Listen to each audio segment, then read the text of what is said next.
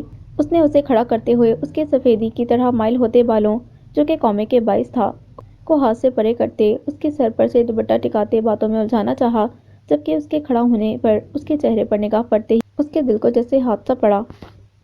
وہ چہرہ جو کبھی چاند اور گلابوں کو شرمانے پر مجبور کرتا تھا، وہ اس وقت ایک بوسیدہ اور اجڑی عمارت کی نشاندہی کر رہا تھا۔ اس کے گلابی لب جو گلاب کی پنکھڑیوں کی مانند ہر دم مسکان کے ساتھ کھلتے تھے، وہ اس وقت پپڑی زدہ سے خشک پھٹے ہوئے تھے۔ سیاہ آنکھیں جو ہمہ وقت شرارت اور محبت کی لو سے چمکتی رہتی تھیں، اس وقت اس قدر وحشت سے بھری ہوئی ویران تھیں کہ ان کی وحشت سامنے بیٹھے مرد کے رگ و پے میں اترنے لگی۔ پہلے بکھرے رنگ میرے بے رنگ لباس پر، پھر چھین کے وہ رنگ بے رنگ کر گیا۔ اس کی آنکھوں تلے پہلے گہرے ہلکے اور مان پڑتی زرد رنگت گویا زری کے وجود پر غم کی چادر ڈالے ایک نئے وجود کو پروان چڑھاتے یہ چیخ چیخ کر بیان کر رہی تھی کہ محبت اس کے ہنستے بستے وجود کو کھا گئی تھی۔ تیرے آنکھوں تلے پھیلی یہ گہری سیاہ شام کہتی ہے کہ محبت کھو گئی ہے تیری۔ کیا کرو گی زری دھاگوں کا؟ اس نے اس کا دھیان بھٹکانے کی بھرپور کوشش کی، جو لاؤنج کی دیوار کو تک رہی تھی جہاں ان دونوں کی نکاح کی تصویریں لگی تھیں۔ میں انہیں یہاں باندھوں گی تو وہ آ جائے گا۔ میری منتوں کے دھاگے ہیں جن کی وجہ سے وہ ملا ہے نا۔ وہ بے ربطگی سے اسے سمجھانے کے سے انداز میں بولتی، اپنی خالی کلائیاں اس کے سامنے کرتی بولی، تو اس نے سرخ آنکھوں سے اسے دیکھا جو اپنی غزل کے سامنے کھڑی تھی۔ میں تو میسر تھا اس سے، ساتھ کھڑا تھا اس کے۔ اس نے کس بات سے دربار پر دھاگے باندھے؟ کیسی ہو زری؟ بینا نے کھڑے ہوتے اس کے پاس جا کر پوچھتے اسے گلے لگایا، لیکن وہ جواباً اسے خالی خالی نگاہوں سے دیکھنے لگی۔ کیا بات ہے، پہچانا نہیں مجھے؟ اس کا دل چاہا پھوٹ پھوٹ کر روئے کہ محبت نے کیسی تباہیاں مچا دی، زندگیاں ختم کر دی۔ یار ہم تمہاری دوستیں ہیں نا، میں سیما، یہ بینا، منا، ارما۔ سیما نے آگے آتے بمشکل ہلکے پھلکے انداز میں کہا تو وہ سب کو باری باری دیکھنے لگی اور پھر کوئی جواب دیے بغیر صوفے پر بیٹھ گئی۔ گگا کیسی ہیں آپ؟ کافی دیر گزرنے کے بعد جب اس کا دماغ تھوڑا حقیقت سے قریب ہوا تو اس نے ہولے سے میم کو دیکھتے ہوئے کہا، تو میم نے خوشی سے اسے اپنے گلے لگاتے ہوئے جواب دیا۔ وہ پہلے کی طرح تو نہیں، لیکن ان کی کسی بات کا ہولے ہولے جواب دینے لگی۔ جب اس کی نگاہ بھٹکتی ہوئی دائیں سائڈ پر پڑے صوفے پر بیٹھے شخص پر پڑی تو اس کی آنکھوں کی پتلیاں پھیلنے لگیں۔ اس کی نگاہوں میں کچھ منظر پوری جذباتیت کے ساتھ لہرانے لگے۔ اس کا اسکول میں اس سے ملنا، اس کا پرپوز کرنا، اسفندیار کو چھوڑ دینا، پھر مہندی کی رات وہ گفٹ، اس کی آنکھوں میں لہراتے مناظر میں اس کا رات کو ہاسپٹل آنا بھی ہلکی سی پرچھائیاں کے ساتھ یاد آنے پر وہ غضبناکی سے اٹھتی اس کی سن بڑھی۔ کیوں آئے ہو تم یہاں؟ تمہاری وجہ سے وہ اتنے دنوں سے مجھ سے دور مجھ سے ملنے نہیں آیا۔ تم نے منع کیا نا، وہ اس کے کالر کو ہاتھوں میں جکڑتی اڑاتی ہوئی بولی تو بسما نے شوق کی کیفیت میں ایک نظر کمرے اور پھر کچن کو دیکھا۔ تمہاری بددعا لگی ہے مجھے، تمہاری وجہ سے، وہ چیخ چیخ کر بولتی انجانے میں اس کا اور اپنا بھرم گھر والوں کے سامنے توڑنے لگی تھی جب بسما نے لپکتے ہوئے پیچھے سے اپنے ہاتھ سختی سے اس کے ہونٹوں پر جمائے۔ خدا کا واسطہ ہے زری، چپ کر جاؤ، کیوں دبی ہوئی راکھ کو چنگاری بڑھانے کی کوشش کر رہی ہو؟ اس نے دھیمی مگر ملتجی آواز میں اس کے مزاحمت کرتے وجود کو دیکھتے کہا، جبکہ وہ ساکت و جامد کھڑا یک ٹک اس کے چہرے کو دیکھتا اس کے الزامات کی زد میں تھا۔ کیا ہوا اسے؟ وہ جو اس کے منہ پر ہاتھ جمائے ہی پیچھے کو گھسیٹ رہی تھی جب عقب سے آتی صوفیہ بیگم کی آواز پر پریشان ہوئی۔ کچھ نہیں پھوپھو، ویسے ہی ہسٹرائی ہو رہی ہے، اس نے ہلکے پھلکے انداز میں کہتے اس کے چہرے پر نظر ڈالی جو اس کے ہاتھ چہرے سے ہٹانے کی کوشش میں بے حال تھی۔ اس کا چہرہ خطرناک حد تک سفید پڑنے لگا تو اس نے جھٹکے سے ہاتھ اس کے لبوں سے ہٹائے تو اگلے ہی پل وہ پیروں کے بل دوہری ہوئی۔ اگلا لمحہ وہاں موجود ہر فرد پر ایک قیامت سا ڈھا گیا جب انہوں نے اس کے منہ سے خون کا ایک فوارہ چھوٹتے ہوئے چمکدار فرش پر بہتے ہوئے دیکھا۔ زری کے وجود میں بہتی اسفندیار کی محبت اس کی رگوں میں ایک ناسور کی مانند پلتی ہوئی مزید درد برداشت نہ کرتی اس کے وجود کو ہلکا کرنے کی کوشش کرتی باقی سب کو ہراساں کر گئی، جبکہ وہ اب نڈھال ہی بسما اور بھابھیوں کی باہوں میں پڑی تھی جبکہ سب کی نگاہیں فرش پر بہتے خون پر مرکوز تھیں۔ اس نے کہا بھول جاؤ، مگر یہ نہیں بتایا کہ بھولنا کیا ہے، اذیت، درد، تکلیف یا وہ غلطی جو تم سے محبت کی تھی؟ لینے جا رہے ہیں پھر اپنی نئی اوپس میرا مطلب ہے اپنی کزن کو؟ وہ بالوں میں برش کرتے زابیار کو دیکھتی شرارت سے بولی تو اس نے خفگی اور دوشیزگی سے پلٹ کر پیل کلر کے سمپل سے سوٹ میں ملبوس اپنی بیوقوف بیوی کو دیکھا جو ڈھیلی سی چٹیاں دائیں کندھے پر لٹکائے پھر سے گزشتہ 3 روز کی طرح اس کا ضبط آزمانے کی کوشش میں تھی۔ اس طرح تو مت دیکھیں، اپنے روزے کا نہ صحیح کم از کم میرے روزے کا ہی خیال کر لیں۔ اس کی نظروں سے دل ہی دل میں گھبراتی وہ بظاہر آنکھیں پٹپٹاتی بولی تو اس نے سر جھٹکتے سر نفی میں ہلایا اور گویا ہوا روزے کا خیال کر کے ہی اتنا دور کھڑا ہوں، آپ یہ بتائیں آپ اس قدر اتابلی کیوں ہیں تحریم کے آنے پر؟ اس نے سنجیدگی سے سوال کیا تو وہ جو اس کی پہلی بار پر گڑبڑا گئی تھی، اس کے سوال پر اس نے ایک ترچھی نظر اس کے سنجیدہ چہرے پر ڈالی۔ آپ کی شادی دیکھنے کا ارمان جاگ رہا ہے اتنا دل میں کہ میرا دولہا شیروانی پہنتا، لیکن افسوس اس دن آپ پینٹ کوٹ پہن کر آ گئے، اس لیے اب آپ کو شیروانی میں دیکھنے کا موقع مل رہا ہے، اس لیے مس نہیں کرنا چاہتی۔ وہ دل جلانے والے انداز میں مسکراتی اسے کلسنے پر مجبور کر گئی۔ ایک چھوٹی سی خواہش کے پیچھے کیوں تباہیاں مول لینے کی کوشش میں ہے؟ اس نے کوٹ پہنتے ہوئے اسے دیکھا۔ کیسی تباہیاں؟ اس نے جان بنتے پوچھا۔ کیا آپ کو بالکل بھی محسوس نہیں ہوتا؟ مجھے کسی اور کے ساتھ سوچ کے حتیٰ کہ دیکھ کے بھی۔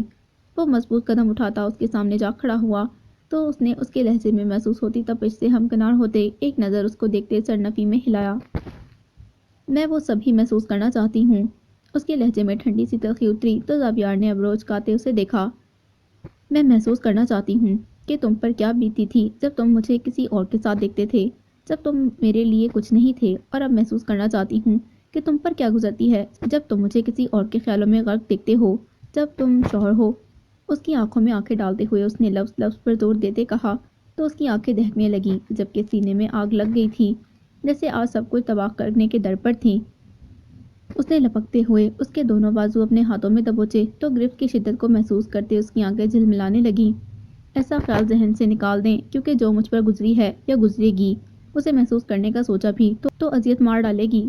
وہ اس کے دونوں بازو اپنے ہاتھوں میں جکڑتے پر وحشت انداز میں بولتا اسے ششدر کر گیا۔ آج کے بعد میری شادی کا یا میرا نام کسی کے نام کے ساتھ لینے کی کوشش کی تو اس کا انجام بہت برا ہوگا اور اس کی ذمہ دار بھی آپ ہوں گی۔ وہ سرد آواز میں کہتا اس پر جھکا اور پیشانی پر شدت سے جھکتا اس سے حیرت کے جھٹکوں میں ڈولتا شوق چھوڑ کر نکل گیا۔ رہ گئیں ویران کچی سڑک پر ہچکیاں، چل پڑی گاڑی کسی کے ہاتھ ہلتے چھوڑ کر۔ عمر کچی ہو ذہن بوڑھا ہو اس جوانی کا دکھ سمجھتے ہو؟ تم ہو کیا؟ ہاں بتاؤ تم کون ہو؟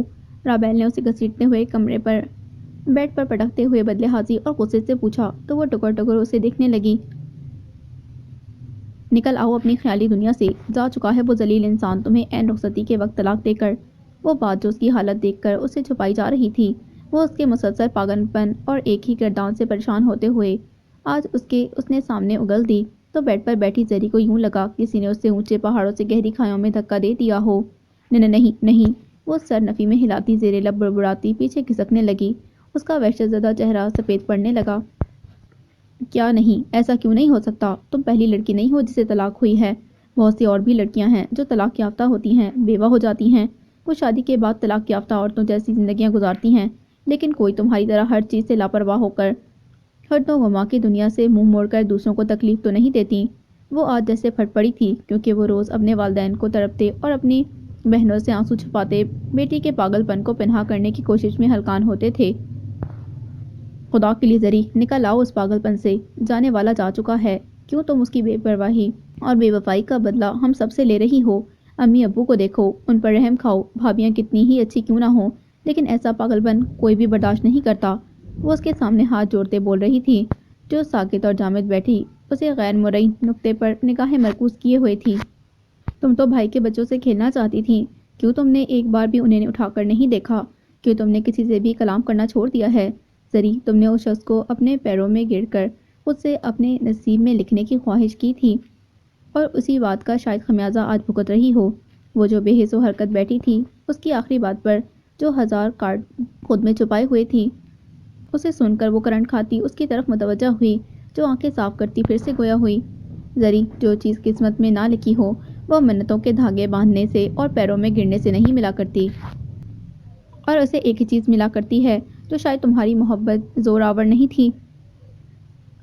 وہ اس کی بہن تھی، اس کی رگ رگ سے واقف تھی، اس لیے وہ آج اسے ساری باتیں واضح کرتی بولی کہ آج ضبط کی چنابیں ٹوٹ گئی تھیں۔ اب اگر خود پر نہ سہی لیکن ہم سب پر ترس محسوس ہو جائے تو اس حقیقت کو قبول کرتے ہوئے نکل آؤ اس فریب سے۔ وہ اسے بہت کچھ سوچنے پر مجبور کرتی کہتی ایک نظر اسے دیکھتی باہر نکل گئی جو اپنی ہتھیلیوں پر نظریں جمائے ہوئے تھی۔ میرے دھاگے موڑ دے سائیاں، میری منتیں پوری نہیں ہوئیں۔ وہ کچن میں کھڑی بشیر کے ساتھ افطاری تیار کروا رہی تھی جب لاؤنج سے آتی آوازوں کو سنتے ہوئے اس نے اچکتے ہوئے باہر دیکھا۔